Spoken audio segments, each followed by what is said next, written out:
DMTV, bilile kamalo bana ebele.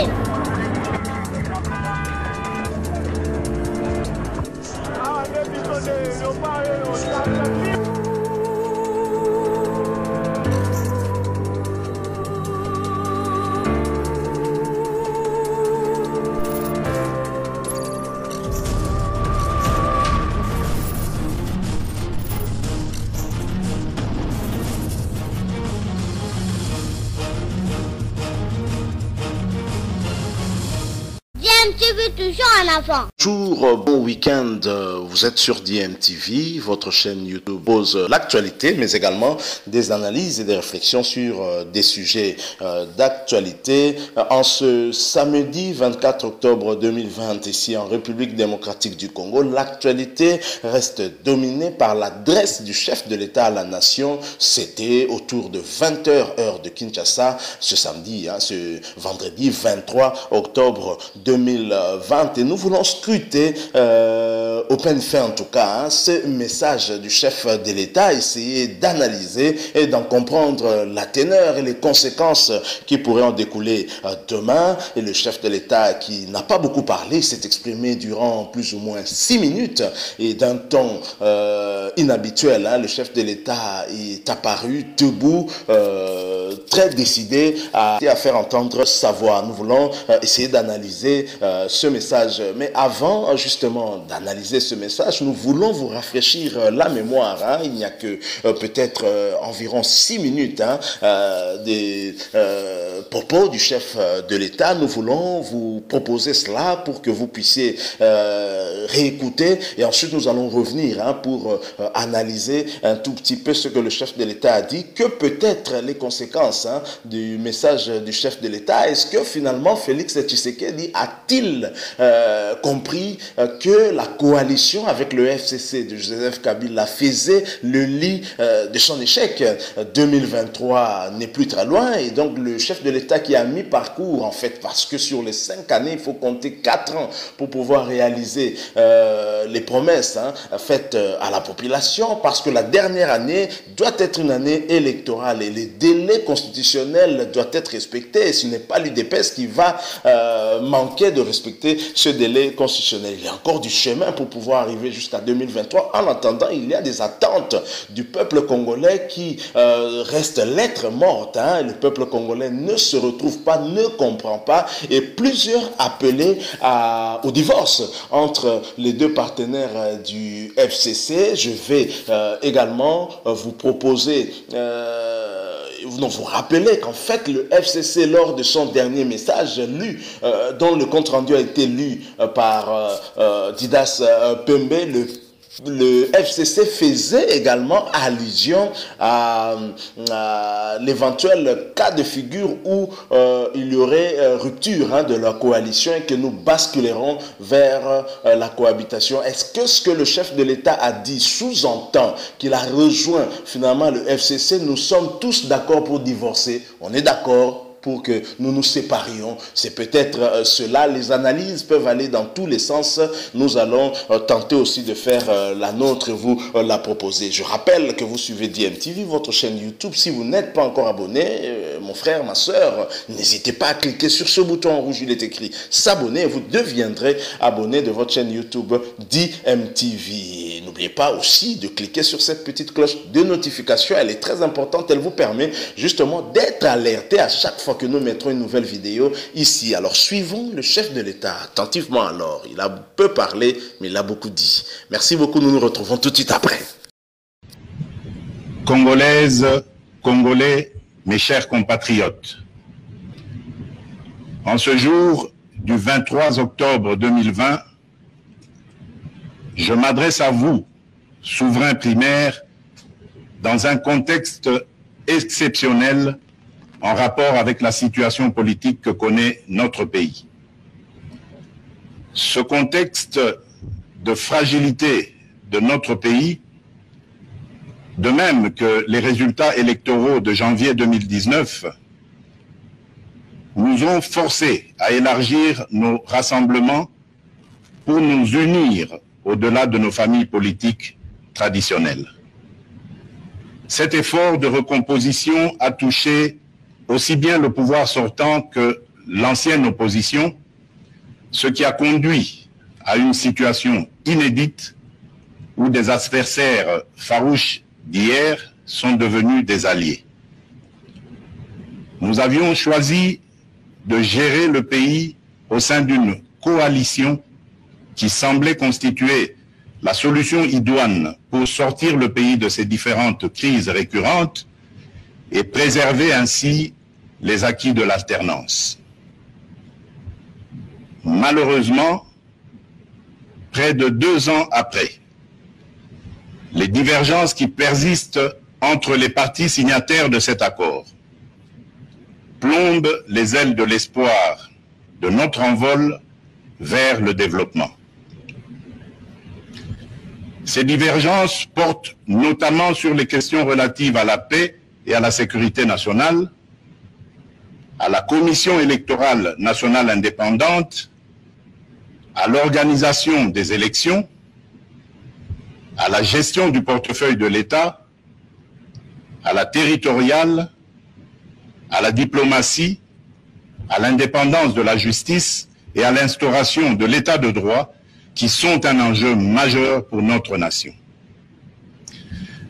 L'importance de ces questions me convainc qu'elles ne doivent être laissées à la merci d'un seul groupe politique.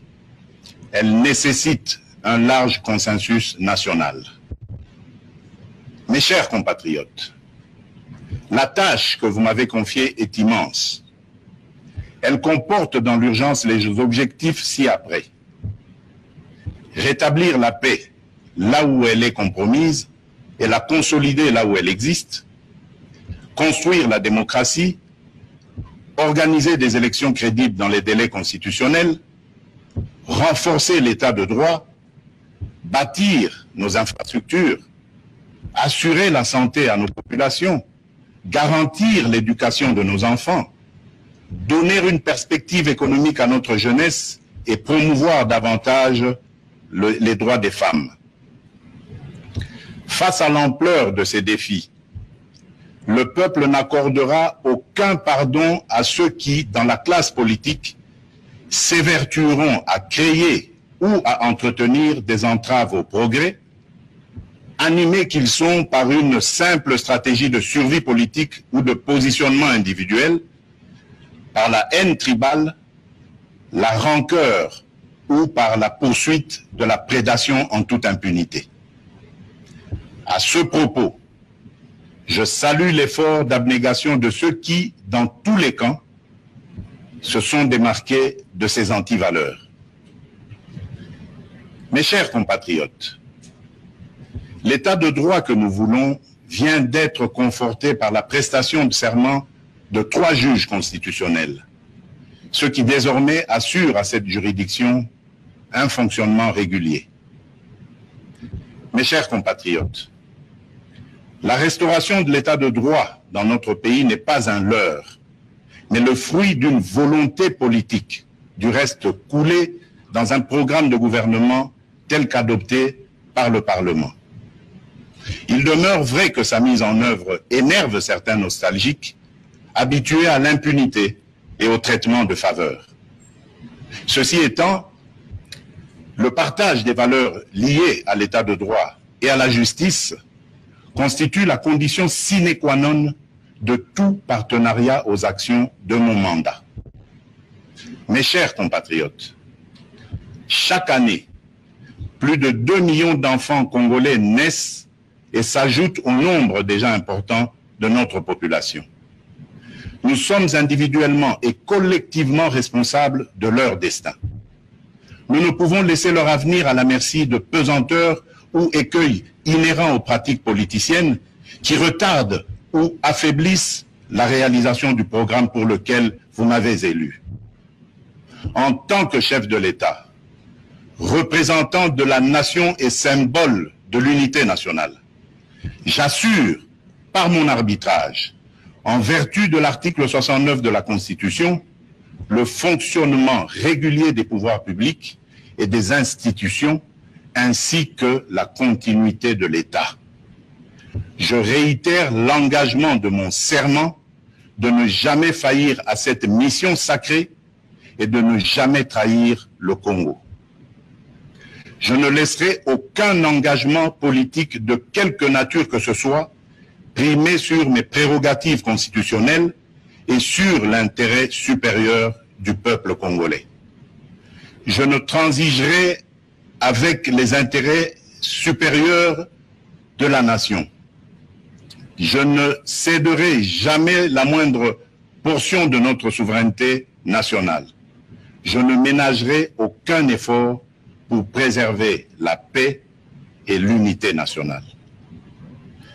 Eu égard à ce qui précède, et considérant que le salut du peuple est la loi suprême, j'ai décidé d'entamer dès la semaine prochaine une série de contacts visant à consulter les leaders politiques et sociaux les plus représentatifs afin de recueillir leurs opinions à l'effet de créer une union sacrée de la nation autour des objectifs précités.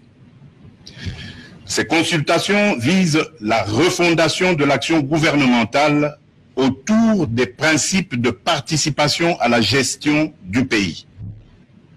À l'issue de celle-ci, je reviendrai vers vous dans une nouvelle adresse pour vous faire part de mes décisions qui n'excluront aucun cas de figure. Debout, Congolais, prenons le plus bel élan pour un Congo fort, libre et prospère. Que Dieu bénisse la République démocratique du Congo. Je vous remercie.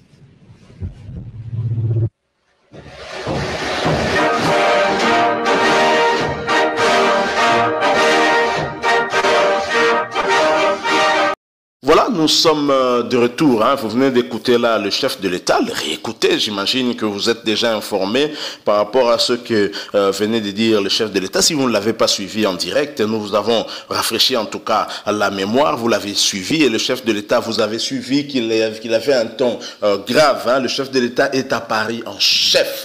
Justement, il s'est exprimé parce que il a constaté qu'effectivement les choses n'allaient pas et le chef de l'État est venu vers le peuple. Le peuple finalement qui est le souverain primaire et qu'il a élu, qu'il a placé là où il est et pour qui lui doit rendre des comptes justement en 2023. Est-ce qu'il doit y avoir des gens partenaires, soit-il, pour amener le chef de l'État dans l'échec afin que le bilan qu'il sera seul à défendre en 2023 soit un bilan catastrophique. Il y a tellement des attentes du peuple congolais et difficile en 5 ans de satisfaire ces attentes-là. Imaginez que vous ne commencez même pas à essayer de satisfaire ces attentes. Qu'attendrez-vous en 2023? Vous qui venez d'un parti politique qui a fait plus de 30 ans dans l'opposition et qui a toujours donné des leçons à ceux qui étaient au pouvoir. L'UDPS a commencé, a été créé vers les années 80, à l'époque de Mobutu, début 80 on va dire. À l'époque de Mobutu, on sait qui finalement ont fondé ce parti historique.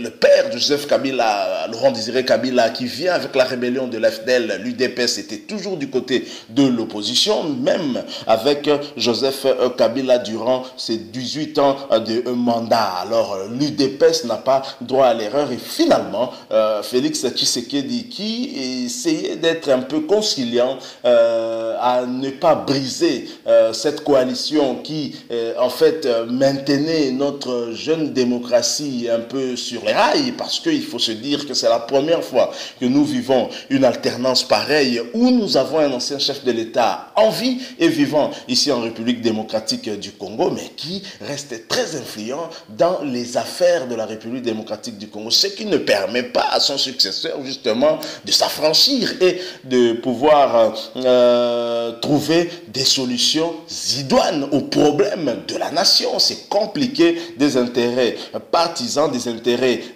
privés, des intérêts des individus primés par rapport aux intérêts du peuple congolais. Alors Félix Tshisekedi a-t-il enfin compris que la coalition avec Joseph Kabila faisait le lit de son échec pour 2023. Seul à défendre son bilan à 2023, finalement, il se réveille, hein, tel un enfant qui a dormi pendant trop longtemps et qui finalement se réveille et voit clair sur sa situation. Alors ce discours que vous venez de suivre, ce message à la nation que vous venez de suivre, le chef de l'État a adressé beaucoup de messages. Hein. On a compris à qui il s'adressait. Il s'est adressé non seulement au peuple congolais, il s'est adressé aux politiciens en général, il s'est adressé aussi à ce qui était, jusqu'au moment de ce discours, son partenaire.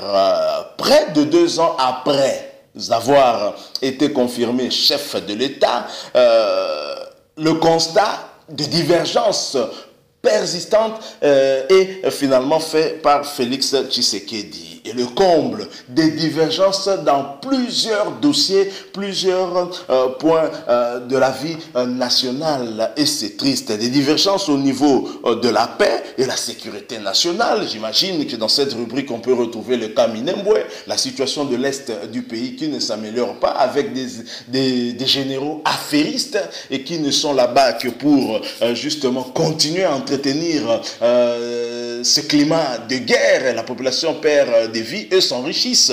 Le chef de l'État est au courant des divergences clairement sur la Commission électorale nationale indépendante, la CENI. Vous vous souviendra le cas Ronsard Malonda, remplaçant de Corneille Nangaa. Ça a été rejeté, ça a même coûté sa place à Soni Kafuta comme président des églises des réveils du Congo. Nous le savons tous, dossier à suivre, parce qu'après la Cour constitutionnelle, le regard est tourné maintenant vers la CENI. Des divergences également autour de l'organisation des élections en 2023.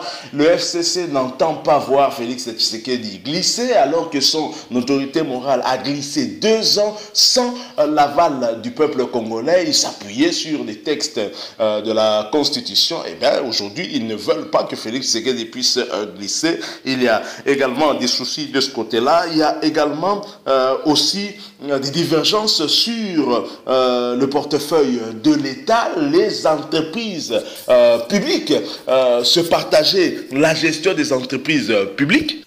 Est-ce que le portefeuille de l'État, son partage doit répondre à un accord privé que vous avez eu à signer entre 2 familles politiques? Je pense que ces entreprises-là appartiennent au peuple congolais et le peuple congolais n'est pas partie prenante à ces accords-là. Des divergences, bien entendu, qui ont continué à persister, qui ont freiné également aussi l'élan du côté du portefeuille de l'État. Des divergences au niveau de la territoriale, je l'ai dit, il y a des cas tels que Minembwe, des divergences dans la diplomatie également.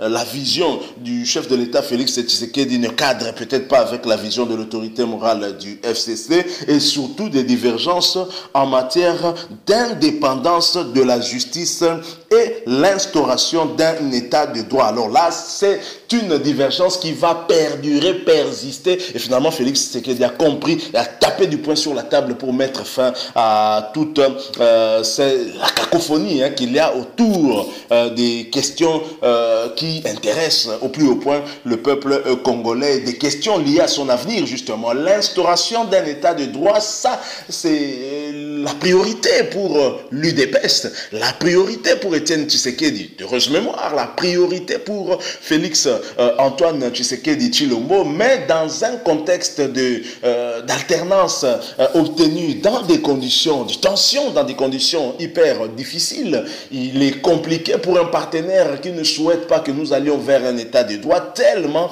il y a de la complaisance. On va dire, les caciques du FCC, beaucoup sont justiciables et beaucoup doivent répondre de leurs actes posés durant les 18 années du mandat de Joseph Kabila. Il y a eu des choses qui ont été faites, rappelez-vous, des dossiers au niveau des FPI. Il y en a certains qui ont contracté des dettes au niveau du FPI sans payer ne fût-ce qu'un seul dollar, alors que c'est l'argent du contribuable congolais. Et que dire de leur gestion dans les départements qu'ils ont eu chacun à gérer au cours de autant d'années de mandat de Joseph Kabila. Alors l'indépendance de la justice gêne. Il vous souviendra en tout cas cette proposition de loi de Aubin Minakou et Sakata qui voulait en fait faire du parquet un subalterne du ministre de la Justice auprès de qui le parquet devrait recevoir des injonctions probablement pour peut-être arrêter des poursuites au niveau du parquet et ne jamais les envoyer au niveau du tribunal. Parce que du côté du tribunal, effectivement, elle veut être garantie, mais avant de passer au tribunal, on passe par le parquet. Et là, ça va pas marcher et il y a eu des réactions. Mais bien entendu, ces propositions de loi ne sont pas mises aux oubliettes. Mais maintenant, avec cette nouvelle composition de la Cour constitutionnelle, ce sera compliqué pour le FCC d'asseoir ces velléités des dépendances de notre justice. L'instauration de l'état de droit, excusez-moi, je crois que l'instauration de cet état de droit, c'est même la condition qui doit nous garantir en fait d'aller vers le développement. Il y a tellement de questions, vous allez vous rappeler en tout cas des enquêtes de l'inspection générale des finances, ces exonérations accordées à pratiquement toutes les entreprises étrangères en plus qui viennent dans notre pays et qui font énormément de l'argent et qui vendent leurs produits ou leurs services au peuple congolais à des prix très chers alors que ces derniers ne payent pas de douane. C'est pas normal. Vous avez cette question des ports privés qui tuent l'ONATRA. L'ONATRA est tué. L'ONATRA n'a quasiment plus de bateaux. Mais vous avez des privés qui s'enrichissent comme ça, qui en espace de 10 ans, en espace de 2 décennies, sont devenus des milliardaires dans ce pays. Ce n'est pas normal. Je pense qu'un état de droit permettra aussi à l'État congolais de recouvrer tout l'argent qui lui est dû de la part de ces entreprises qui n'ont pas respecté la procédure ici en la matière, qui n'ont pas respecté en tout cas les lois de la République et qui se sont comportés en vrais gangsters en bénéficiant des faveurs du régime passé. Le chef de l'État veut mettre certainement fin à toutes ces choses. Il n'y a pas eu compréhension, il n'y a pas eu convergence de vues, mais plutôt des divergences autour d'une question aussi importante que celle de l'indépendance de la justice et de l'état de droit. Le chef de l'État a également précisé, et là c'est un message clair au FCC, message clair à son partenaire Joseph Kabila, que le partage des valeurs liées à l'état de droit et à la justice constitue la condition sine qua non de mon mandat, sine qua non, pardon, de tout partenariat aux actions de mon mandat. Je vais relire cette partie pour vous. Le partage des valeurs liées à l'état de droit et à la justice constitue la condition sine qua non de tout partenariat aux actions de mon mandat. Alors, un message très clair que visiblement l'allié ou le partenaire n'avait pas compris, et le partenaire voulait emmener Félix Tshisekedi toujours dans des pratiques qui étaient faites avant et qui en fait ne respectaient pas l'instauration de cet État a voulu tout ça de droit, et Félix Tshisekedi veut mettre fin à tout cela. Un message très clair au partenaire, et il ne s'arrête pas là. Il dit effectivement encore que je ne laisserai mon engagement, je ne laisserai pas mon engagement politique de quelque nature que ce soit primer sur mes prérogatives constitutionnelles et sur l'intérêt supérieur du peuple congolais. Ah, ça j'aime. Oh là là, ça j'adore. Le chef de l'État répond à tous ceux qui lui font, qui lui opposent en fait les accords qu'il aurait signés avec Joseph Kabila avant qu'il ne devienne président. Nous allons alors dans l'hypothèse où c'est Joseph Kabila qui a donné ce poste de présidence à Félix Tshisekedi parce qu'il s'était concerté avec lui. Ils ont eu un accord, et l'accord dont plusieurs caciques du FCC nous ont toujours menacé de publier, et le chef de l'État a déjà répondu qu'il ne laissera aucun engagement politique de quelque nature que ce soit, primer sur mes prérogatives constitutionnelles. C'est également un message à l'UNC, son partenaire au niveau du cash. Ne rêvez pas, un engagement politique peut être tenu, mais c'est un engagement privé, fait privé, et dont le peuple congolais n'est pas partie prenante. Et donc le chef de l'État est très clair et précise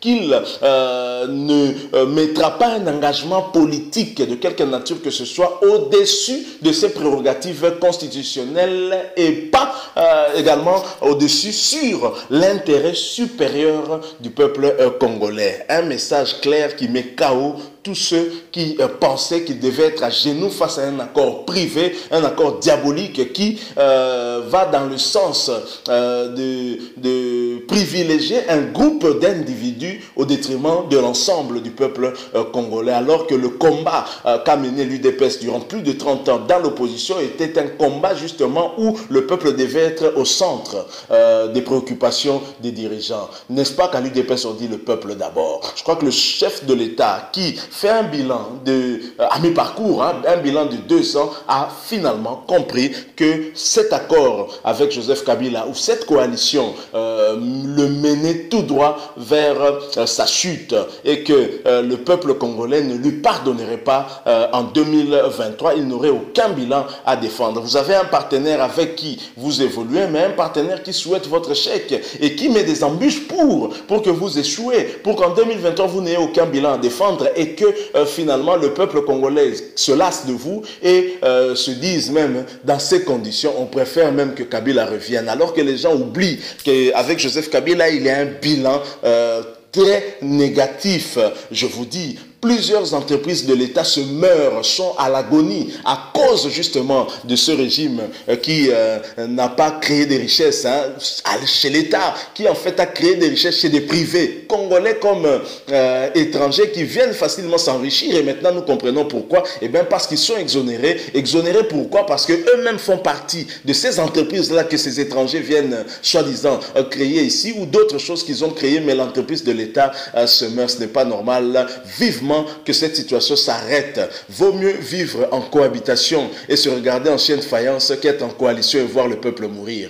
Nous sommes tous nous faisons tous partie du peuple congolais et nous voulons qu'un état de droit puisse être instauré véritablement dans notre pays afin que tous nous soyons finalement égaux devant la loi comme le dit la Constitution. Mais dans l'éthique, on sait tous que ça n'a jamais été le cas. Nous sommes arrivés à la fin, nous avons voulu analyser un tout petit peu les propos du chef de l'État. La conclusion, ce que nous voyons, c'est que le chef de l'État a décidé de mettre fin à la coalition, mais cette décision en fait rejoint le dernier communiqué du FCC lu par Didas Pembe qui affirmait qu'ils étaient prêts à aller en cohabitation, mais en cohabitation sous quelle formule? Le chef de l'État va consulter la classe politique et les forces les plus significatives et à la fin il reviendra vers nous, le peuple congolais, pour nous faire part de ces décisions qui ne va exclure aucun cas de figure, il l'a dit. Et là on peut analyser quel cas de figure le chef de l'État a devant lui. Il y a notamment soit revenir sur la table des négociations, parler avec Joseph Kabila et avec des nouvelles, je ne sais pas, une nouvelle entente et continuer dans la coalition, mais en redéfinissant les choses, en essayant un peu de recadrer la manière dont les choses sont opérées, avec un FCC où vous avez des lieutenants de Joseph Kabila qui ne respectent pas Félix Tshisekedi, alors que c'est lui qui est le chef de l'État. Il respecte un sénateur à vie, mais pas le chef de l'État. Ce n'est pas normal. Le pays ne peut pas marcher de cette façon-là. Il n'y a pas un homme providentiel, car personne n'est éternel ici.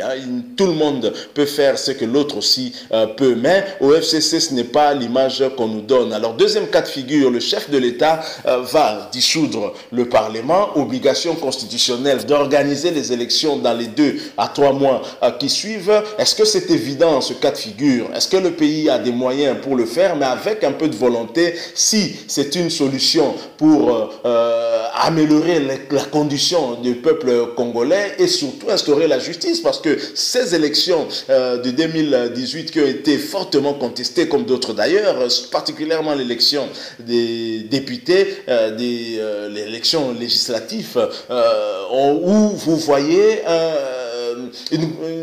un parti politique, on va dire une coalition politique, le FCC, gagner l'élection législative avec près de 350 députés, mais pendant que ce parti a perdu la présidence de la République, on a tous compris qu'il y avait quelque chose qui n'allait pas avec cette commission électorale nationale indépendante. Ce serait aussi une bonne solution, mais une solution qui coûterait cher, à moins que le chef de l'État ait un financement sûr, alors on peut aller à cette solution. Alors l'autre éventualité, c'est justement la perspective de ces consultations, les consultations de la classe politique, beaucoup plus la classe politique qui a des députés au niveau du Parlement et espérer de glaner un peu des députés au sein de la majorité FCC pour espérer de constituer une nouvelle majorité, avoir alors un Premier ministre qui est totalement à sa solde. En réalité, dans la condition actuelle, le chef de l'État se trouvait déjà dans ce cas de figure-là avec le FCC, puisque c'est ensemble,